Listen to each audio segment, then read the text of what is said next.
going on tonight, Adam? Hi, we're here at the Thrive event in New York City, and great to be here. Great to be part of Charles Archer's program about giving back to the community and giving back to people.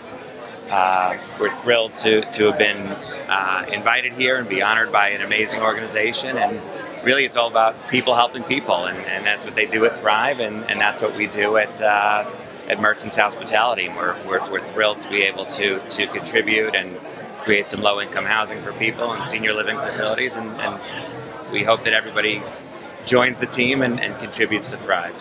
I want the world to know about this group. On 3, 2, 1. Charles Archer created a really special group here, and it's really fabulous that everyone is able to jump on the team and give back to the community. And really, it's not about helping one particular group, it's about trying to help people in New York City in need, and we're thrilled to be part of it. What you're wearing there, Adam? Oh, this is our Thrive logo, and we hope everybody, we hope everyone gets one and wears one and contributes and is part of Thrive Network. Okay, thank you very much. So can you just talk about your relationship with the Thrive organization and just what it means for you to be here tonight? You know, it's an honor. It's an amazing foundation, and just very, very happy to be part of it. Okay. And can you talk about just your feelings and the responsibility of athletes and former professional athletes to give back to the community and what that means for you?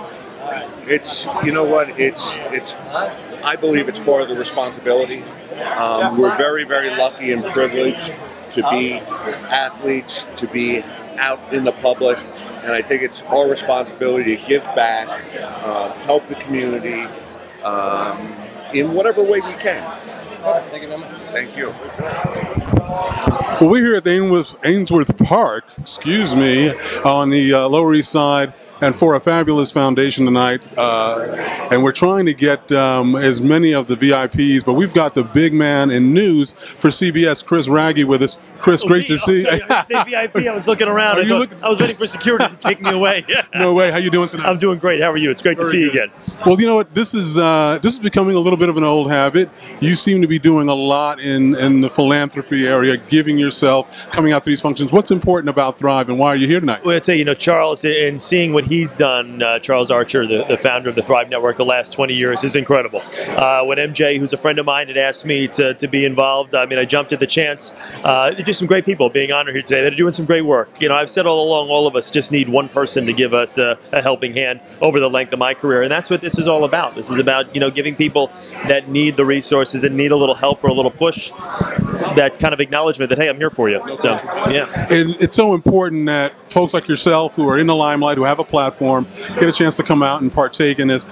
Is this your first Thrive event? This is my first Thrive event, and I'll tell you, the guest list that he was actually able to accrue for this just goes to show you how important this is to so many people.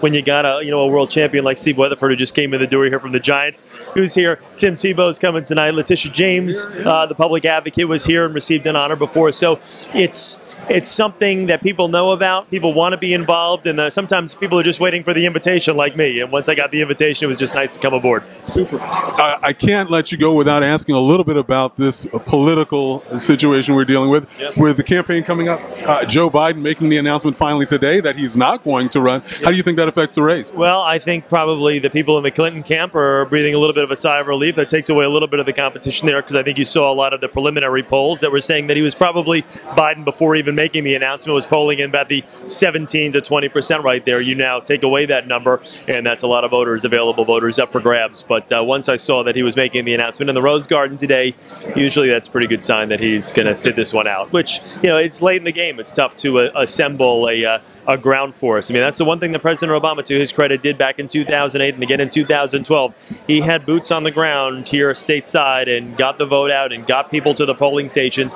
And if you don't have that infrastructure in place, it's very difficult to win a general election. I definitely got to ask you, because we're New Yorkers. Yeah.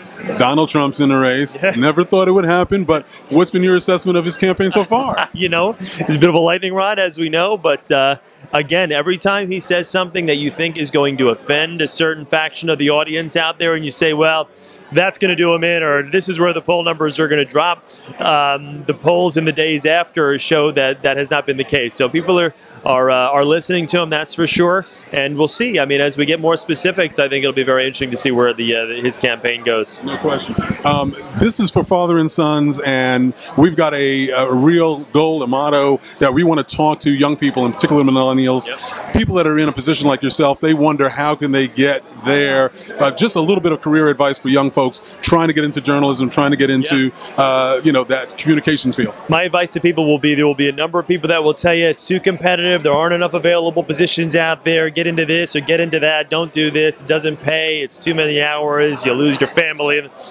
If you want to do it, press on. Do not listen to anybody but yourself. No doubt. Yeah. Wait, I just got to, just for the viewers that may not know, where do you come from originally? Where are you from? I'm from Jersey, Northern Jersey, Mahwah. Okay. Born and raised in Rutherford, went to high school in Mahwah, okay. And a football scholarship to the University of New Hampshire, and then, yeah, my roots are all Jersey.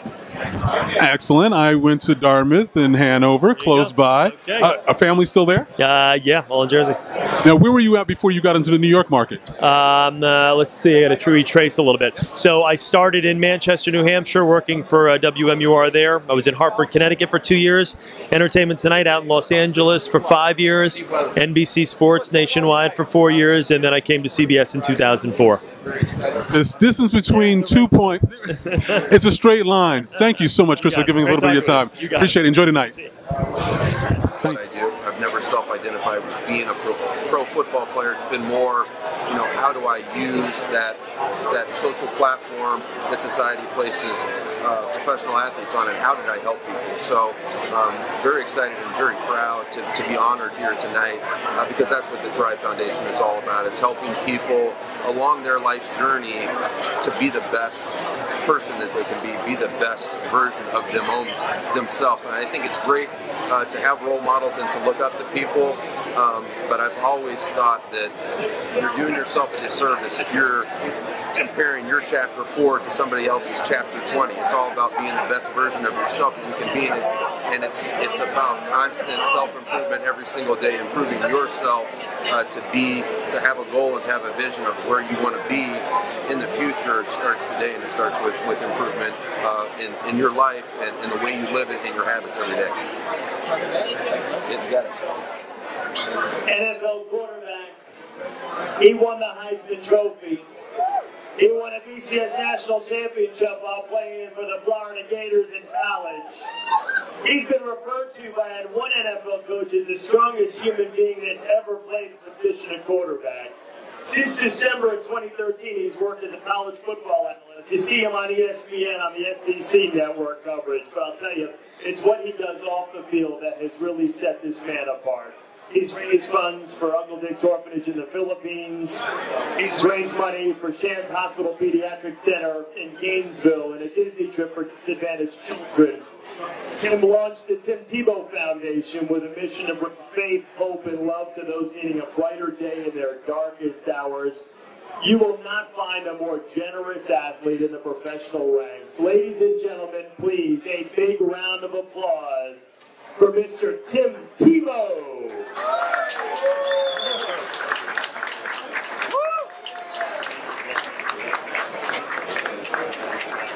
Thank you very much, everyone. It's an honor for me to be here. We just happen to be in town for a few events, and it's awesome to be able to show up. And, for me, to be able to accept this award, I'm not deserving. I have such an awesome team behind me with everybody at TTF. They do such a good job. And, for me, a lot of times you get asked, what would be a life of significance? And a lot of times people answer it as money, fame, power. But for me, I don't think any of that. I think a life of significance is measured by the lives that you change, not the dollars that you make. And I think especially in a city like this, it's important to always realize that a life of significance isn't by what we have, it's by what we give.